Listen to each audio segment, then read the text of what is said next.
Jaringan Media Siber Indonesia atau JMSI nyatakan menolak pembahasan pasal-pasal dalam RUU Penyiaran yang dinilai ciderai kebebasan pers dan bahayakan demokrasi.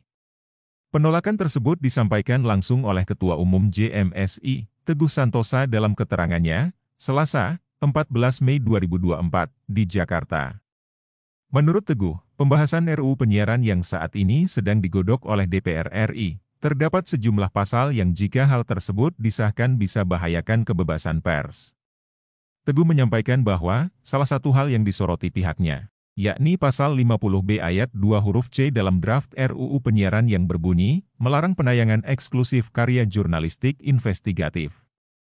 Tentu saja, pasal tersebut bertentangan dengan UUD 1945 pasal 28F, bahwa setiap orang berhak untuk berkomunikasi dan memperoleh informasi untuk mengembangkan pribadi dan lingkungan sosialnya, serta berhak untuk mencari, memperoleh, memiliki, menyimpan, mengolah dan menyampaikan informasi dengan menggunakan segala jenis saluran yang tersedia. Selain bertentangan dengan UUD 1945, pasal 50B ayat 2 huruf C pada RUU Penyiaran tersebut juga bertentangan dengan UU 40, 1999 tentang pers khususnya pasal 4 ayat 2, yang menyatakan bahwa terhadap pers nasional tidak dikenakan penyensoran, pemberedelan, dan pelarangan penyiaran.